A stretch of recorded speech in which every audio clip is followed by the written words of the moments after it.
Okay,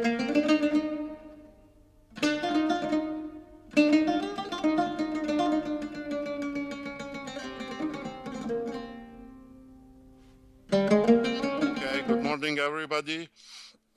I'm going to talk about the history of building this dam first.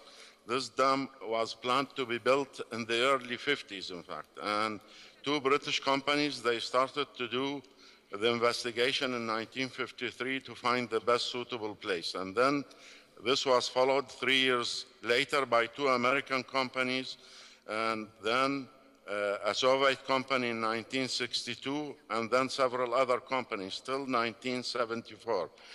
A French company, they did the investigation from 1974 till 1978, and they recommended the present site. And the contract was awarded to what's called Swiss consultants. The Swiss consultant, in fact, they are a group of 4 companies, and they did the design of the present dam. And then the contract was given to what's called GMOD, and they are again a group of companies, 60% German, 40% Italian, 5 companies, and are of course subcontract to supply electrical equipment, etc. And then there was a board of experts. They were appointed by the owner, which is the Iraqi government. At that time, it was the Ministry of Irrigation. And that board is supposed to do the follow-up and supervise the work. And it contains several experts, one from United States of America, 2 from France, 1 from Norway, 1 from Brazil, 1 from Britain, and 1 from Sweden, plus an Iraqi member. And now if we move to, when I share location. Also. Connection is okay. Yeah. Second slide. Okay. Now the location of the dam, the present dam we are talking about, it's about 60 kilometers northwest of Mosul area, and you can see in the slide the main parts of the dam. In fact, if we move to the next slide, it shows the main parts of the dam, the powerhouse, and there is what's called a pumping storage, which is a lake or reservoir dug in one of the hills to provide electricity, and it's filled during night and emptied during the day.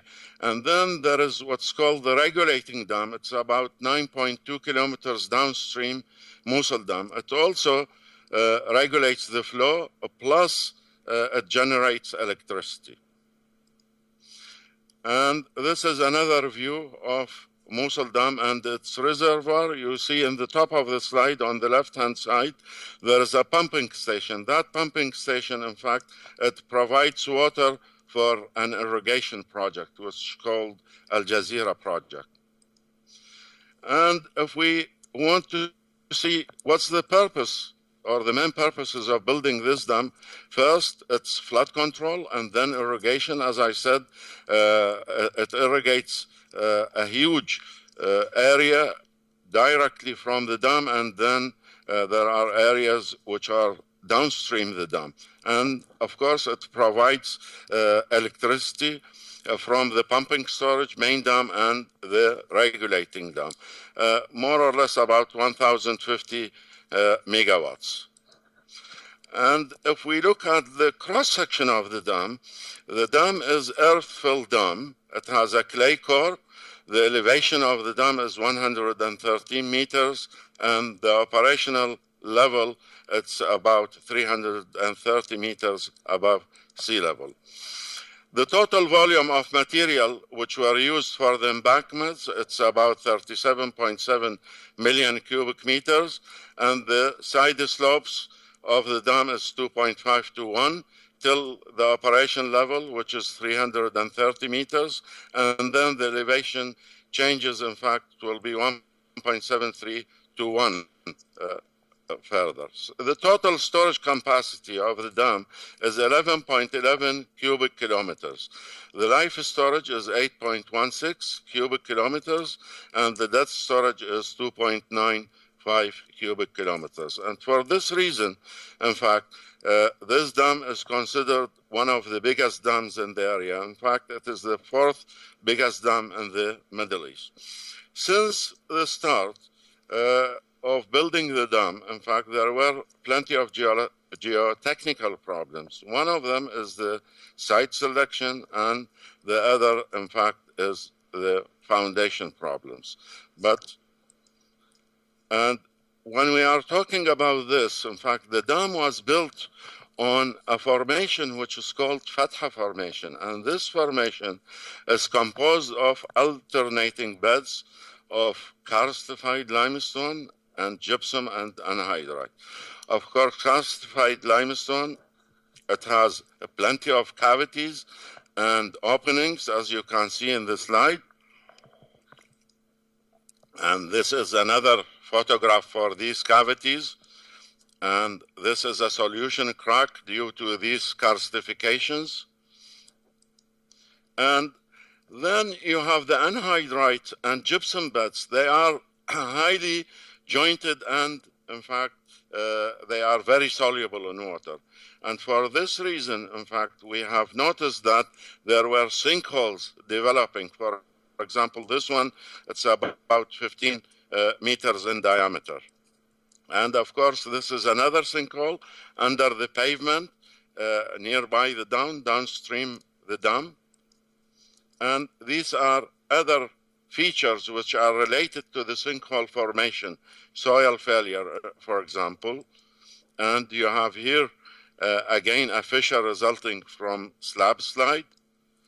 And you can see that there are sinkholes, and in fact, this is kind of a tunnel about 1.3 meters in diameter, which was recognized. And here you can see the seepage of water in one of the seeping areas. In fact, the seeping of water started when the dam was finished in 1986, and they did the first impounding of the reservoir, and then the seepage started under the foundation of the dam. And again, there is another factor which influences the stability of the dam, which is the presence of what's called Dir al-Malih aquifer. And you can see the amount of water coming from that aquifer within the dam site area. And again, if we look at the reservoir of the dam, in fact, it's about 45 kilometers in length, and the width varies from 2 to 14 kilometers. And we did a survey in 2011 for the dam, for this reservoir, and the intention was not to do this with the stability of the dam. And in fact, we were trying to find out how much sediments were deposited since the dam was in operation in 1986. And we found out that most of the sediments were located upstream the reservoir, so there was nothing that much deposited nearby the dam. But what shocked us, in fact, the bathymetric map, which we produced in 2011 about the bottom of the reservoir. And you can see from the slides, these orange and yellow colored areas, they are sinkholes, in fact. And some of them about 30 to 40 meters in diameter. We don't know the exact depth of these sinkholes, and you can see some of them are directly near the dam site. What worries us now about the dam, in fact? The first thing, in fact, the continuous seepage from the dam. In fact, the seepage, as I said, it started when the first impounding of the dam, and it continued, and it's increasing with time. And according to the U.S. Army Corps of Engineers. They did tremendous work in 2004, 2005, and they released a few reports in 2006, and they did another investigation in 2015, in fact. And why 2015? Because the dam was occupied by ISIS in 2014. And when ISIS occupied the dam, all the engineers and workers, they ran away. And the grouting operation stopped. And even when the dam was recaptured, it took them a very long time to bring back the workers and the engineers to do the grouting operation. In fact, these grouting operations, which started in 1986, they were continuous, 24 hours. And there were about 320 engineers and workers doing the grouting, just to keep the seepage as it is, constant. They couldn't stop the seepage, in fact. But when ISIS occupied the dam and the grouting operation stopped, then the dissolution of anhydrite and gypsum was, in fact, increasing the cavities under the foundation of the dam. So the U.S. Army Corps of Engineers, they were very worried about this, and because the increase of these cavities might come to a point where the dam or the weight of the dam will settle due to the increase of these cavities. And this was very obvious in the report they produced early 2016, in fact, about this problem. And in their report, they said that in fact, the situation is very critical, and they were, in fact, pointing out that the dam might fail anytime. And this is just part of what the U.S. Army Corps of Engineers did about calculating the amount of gypsum or anhydrite which was dissolved during ISIS occupation of the dam. And by the way, in fact, there was the grout is composed of cement, bentonite, and some sand. And the factory which was supplying the dam with the cement is now occupied by ISIS. So they have to import cement now to the site so that they can maintain grouting. As far as I know, in fact, only 30% of the crew working in grouting operations is available now. So the grouting operations are not as they were before. And of course, the second point is the development of sinkholes upstream and downstream the dam. This is very dangerous, in fact, as I said before. And the third thing which worries us, in fact, the dam has two bottom outlets to release the water.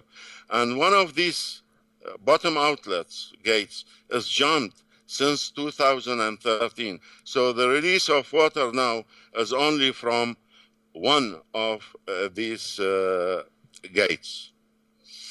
And the second thing, in fact, if you notice the report of the U.S. Army Corps of Engineers, as I said, which was released early 2016, and the work done by Assistant Professor Richard Kaufman from the University of Arkansas, they mentioned that there are settlements in the dam. And in fact, there is another company which is called Globosar.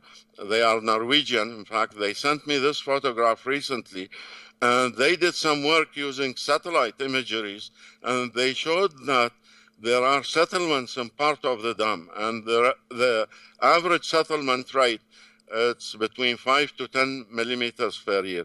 And this, in fact, in agreement with what Kaufman found using the same technique.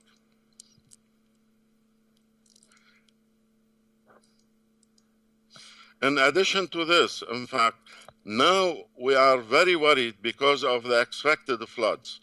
In fact, the snow in the upper parts of the catchment of the Tigris and Euphrates in Turkey, it's supposed to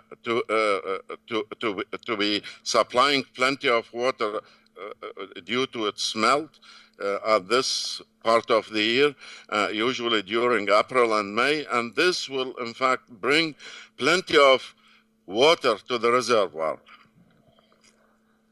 And the recommended water level now, because of all these problems, is 319 meters above sea level. Now, as far as I know, the elevation of water in the reservoir is 310. So if there are plenty of water expected to come, it might create plenty of problems for the safety of the dam. And now we will look at the consequences of the failure of the dam.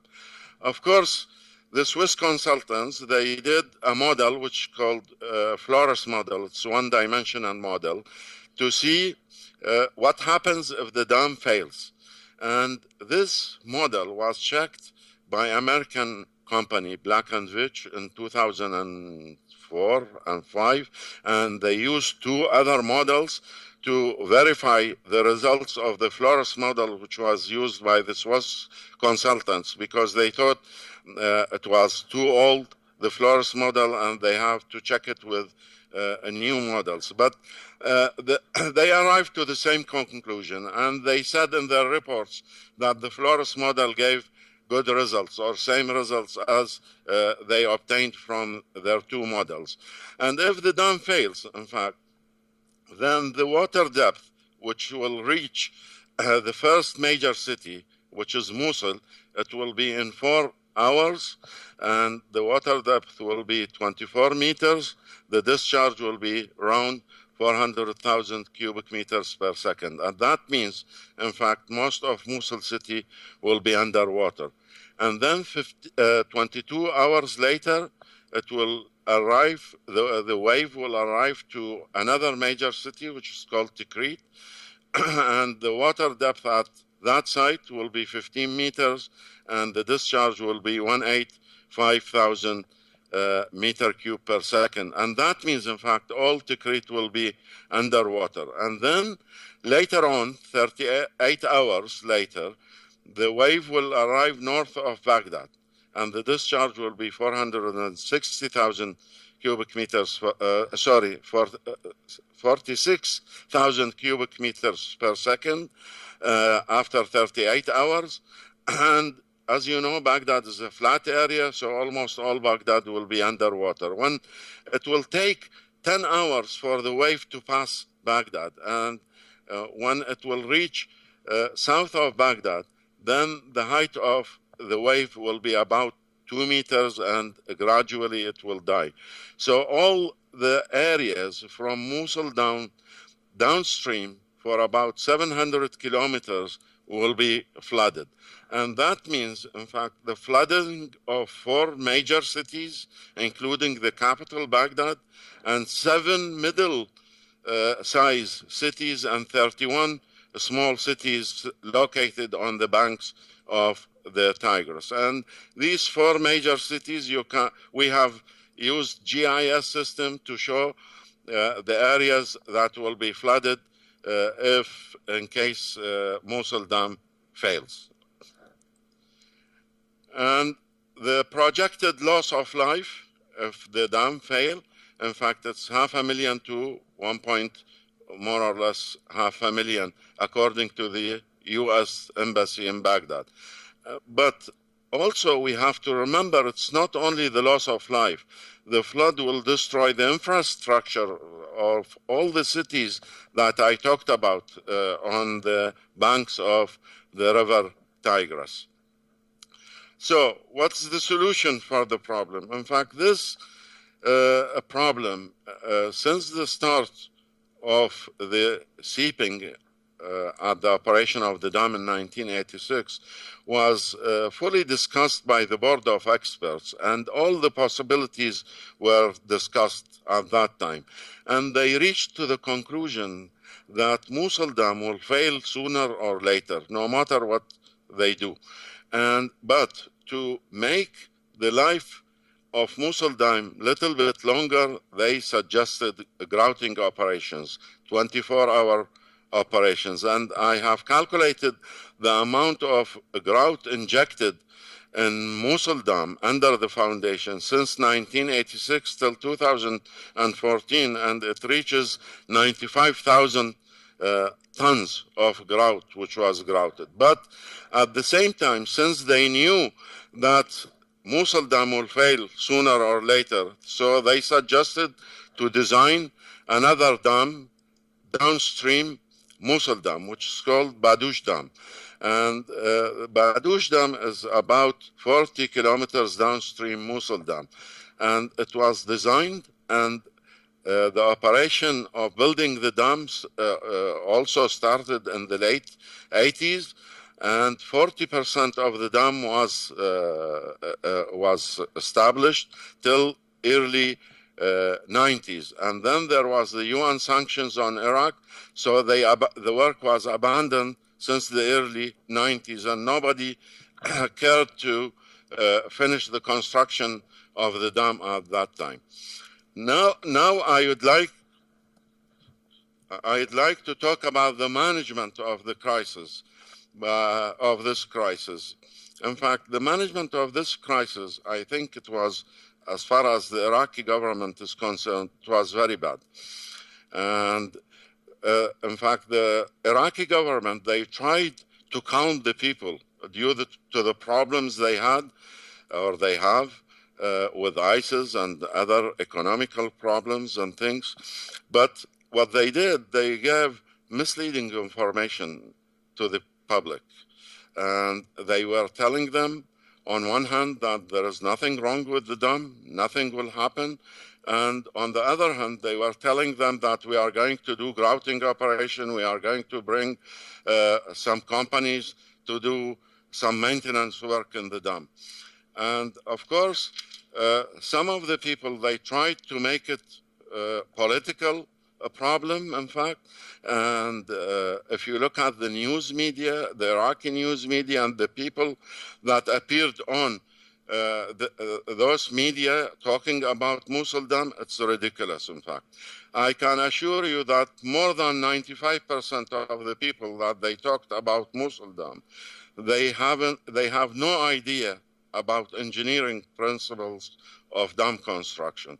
And maybe most of them, they haven't even seen a dam in their life. Maybe they have seen a dam in a photograph or so. And they were telling people strange stories. They were trying to tell them that it's an American plot, and the Americans, they have put some explosive in the dam, and they want to destroy the dam to flood the religious places in Baghdad and Samarra. For me, this is ridiculous, really. And I don't know what to say more than ridiculous about such stories. Other people, in fact, they tried also to play their part, and they take advantage of the situation so that they will be highlighted or spotlighted. And again, the stories they gave, it's ridiculous. I can give you examples. Like, for example, one of them, he said the speed of the wave will be 3 times more than the speed of sound. This is, in fact, childish, really. And another report I have seen, the one who wrote that report, he claims that Basra will be flooded completely. And Basra is about 1,000 kilometers downstream Mosul Dam. How can the wave reach Basra?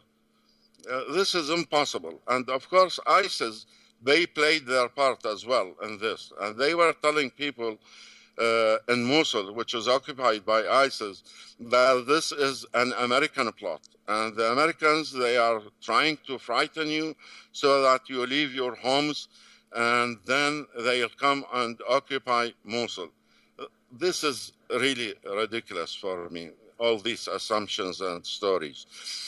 But I think we have to solve this in a prudent academic, scientific way. And for this reason, in fact, the Iraqi Forum for Intellectuals and Academics and Luleå University is going to hold a conference in Stockholm, 24th, 25th of May this year, and we have invited the 10 best experts in the world in dams, and they are going to listen to us. We will present the geological and engineering problems of the dam, and we have done some sort of a suggested action plan to be taken, because in the absence of any action plan, the casualties will be more. I have asked several times on news medias that the Iraqi government should set some sort of an action evacuation plan, and there was nothing done. In fact, all what they did, they told the people through the news media, if the Mosul Dam fails, people living near the banks of the Tigris River, they should run away 6 kilometers away. Okay, if the people, imagine the crowds that might happen when the people want to evacuate the area, and the pushing and pulling. And even if they reached 6 kilometers away, what they will do there? Is there any shelter? Is there any food? Are there any facilities to live? Nothing, in fact. So we have prepared some sort of an action plan, and we will show it to the experts and discuss it with them, and we will finalize it, and hopefully we are going to give a copy to the Iraqi government and another copy to the U.S. Embassy in Baghdad as well. Thank you for listening. If you have any questions, I'm ready to answer. Thank you. Thank you, Mr. Al-Ansari.